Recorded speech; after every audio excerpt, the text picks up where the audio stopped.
Hello everyone, my name is Janet Alalade of Daisy Jane Cakes and More. Today I'll be teaching you how to make a very fluffy donut and also teach you how to glaze your donuts.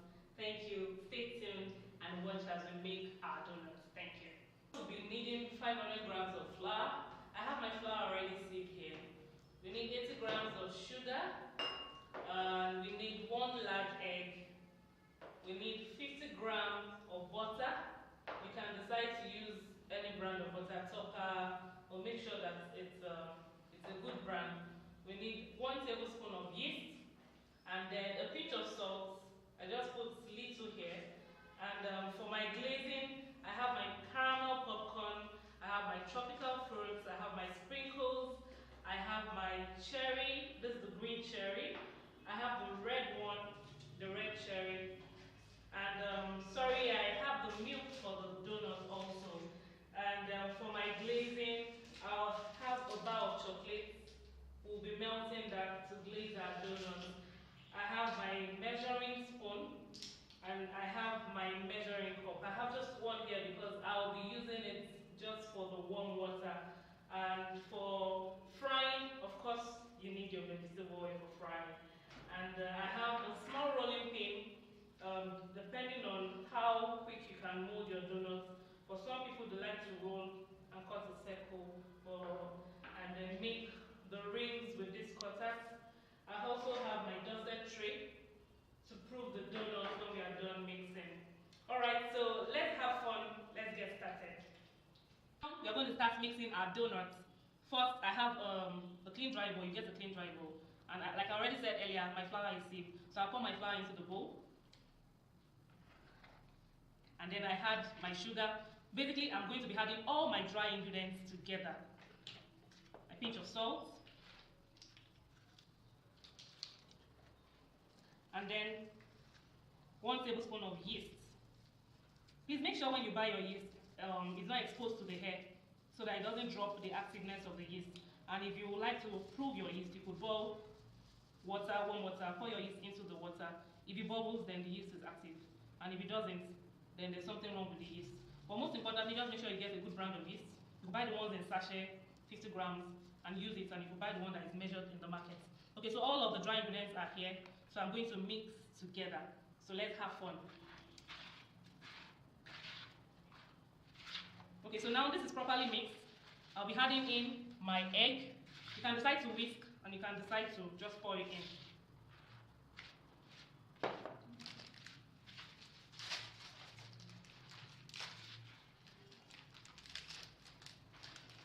So I'm adding in my milk. I like this brand so much, it's very creamy. It's important that you add milk. If you want it milky or more milky than it is, you can decide to use 2 or less. That'll be 40 grams of milk. But it's good that everything is balanced and in good proportion. So now I'm going to be adding in my warm water, 1 cup of warm water, your measuring cup.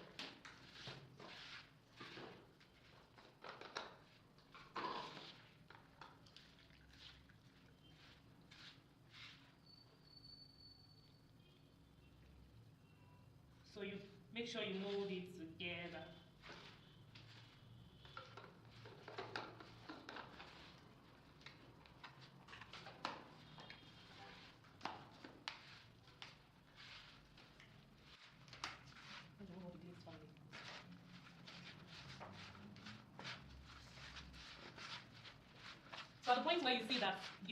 So at the point where you see that your dough is beginning to come together, you put it on the table now, transfer it to the table, and then pour every crumbs you can take off the bowl on it, and then you try to mix together. Gently mix together until the dough comes together in a full measure.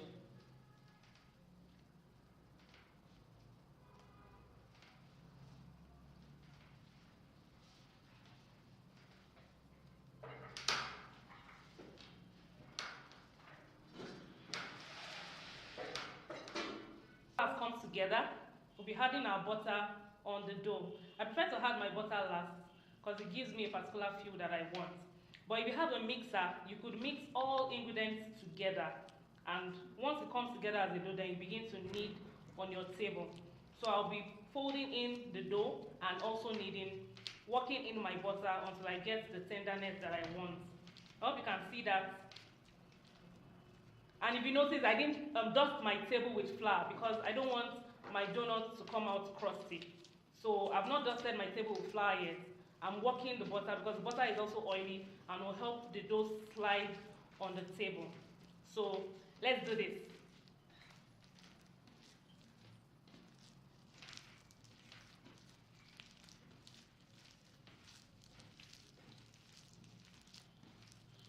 Okay, so now you can see my butter is properly worked into the dough. The next process is that you start kneading, and the kneading is not the romantic kind of kneading. You have to bang on the table. That way the dough gets tender, and then it helps you incorporate air into it to make it rise. So what I'll be doing now, I'll be dividing my dough into two to make it easier so I can work with both of my hands. So here is the process you have to go through. I hope you can see that. So you must be ready to work, and you need a whole lot of muscle to do this.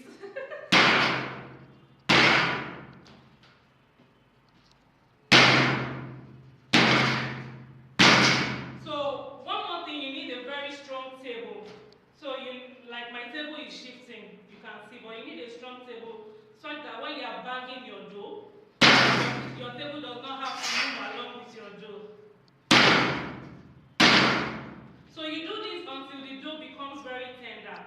I'll be showing you how tender the dough should become, and then we'll begin to mold into our preferred shape and fry. So I'm done kneading my dough. You can see that there's a difference in the face of the dough, and then it's more tender than it is before. I hope you can see that tenderness. If you want it to be more tender, you can keep kneading. I kneaded for about 25 minutes, and then I got this result. So if you want it to be more tender, you can keep eating on the table that way. And so the next thing I'm going to be doing, I'm going to be cutting into my preferred size. I have a scale that I use to measure. So if you want a big donut, you can do 100 grams of big, very massive donuts, or not so massive but big. Then if you want medium size, you can do 60 grams. But if you want the small donuts, you can do 50 grams. Or for the medium size, you can do 65. Another thing I forgot to mention, you can decide to add a flavor of your choice. It could be milk, zest, any flavor you want to see in your donut, strawberry, buttermilk flavor, or buttercream, whichever flavor you prefer to have. So I've started measuring my donuts, and then after I measure, we'll be molding and frying.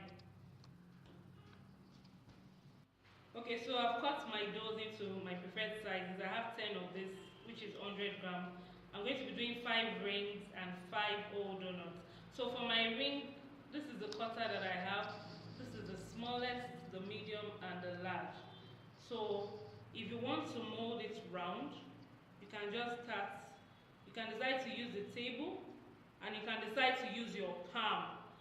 So I hope you can see the way I'm working in to create a circle. I hope you can see that. I think now it's probably closed. You can see that the back is smooth. But if you are not satisfied with the size, you can decide to roll with a small rolling pin. Roll, and make sure when you are rolling, you are turning your dough so it gives you an equal size of the circle that you want. I hope you can see that. So I think for me, I'm okay with this level of the roundness of the dough. So for the ring, if you want to cut your ring, you can choose either this or this. However you cut your ring, when the donut cools, it's still going to close up the ring a little bit. So I'm going to be using the medium. There you go. I hope you can see what I'm doing. So what I do is I just pick out the dough from the center. I hope you can see that, and I take my cutter off. So to give it that smooth at the edge, I just use my finger to work in and make sure it's properly round. I hope you can see that. You can see the ring. I can play with 2 fingers. So I place it on my doorstep tray, and I hope you can see the spacing between the dough so that when it proves, it gives it enough space to prove and doesn't stick to each other. Here we have our donuts have risen. I hope you can see that it has doubled in size and they are ready to fry. Now you can see that I put serviette, that's to absorb the oil, and I have a bowl on that to also take the oil. So we're ready to fry. Our oil is hot already, ready to fry. Now please make sure that your oil is not too hot, so it doesn't get your donut brown. You need to get that golden brown feel when you're frying your donuts. So I'll be frying now.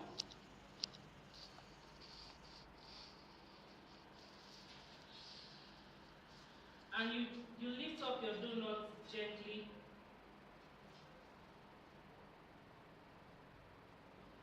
I hope you can see what I'm doing. Sometimes the flour always sticks to it. So I'm trying to take the flour off and put it into the oil. There you go. Another one.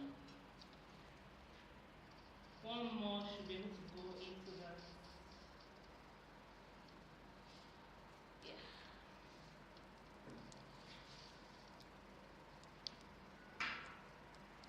We're frying the donuts already.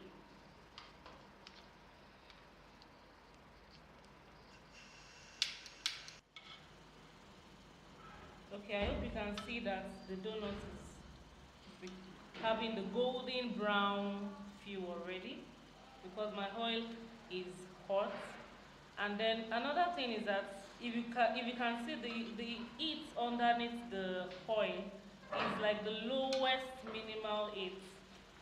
So what I'm going to do right now, I'm going to take the pot off the gas because sometimes when the oil is too hot, it makes it brown. But because I want it to be evenly brown and golden brown, I'm going to take it off the fire for a while and allow it to just fry a little bit.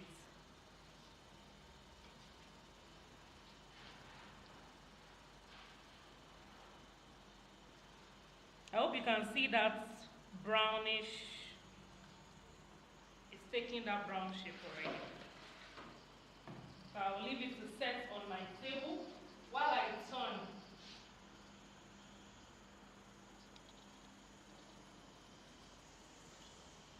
So you can see now that it's brown. In fact, it's going off golden brown, but it's still better this way. It's not too brown.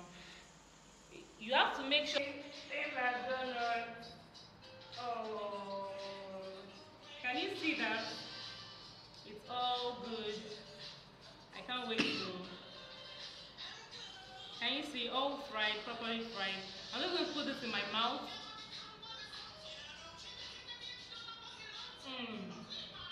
Yummy. How about you dip this in the chocolate and then eat it? It's going to be so yummy. So I don't know if it's ready to be eaten and devoured.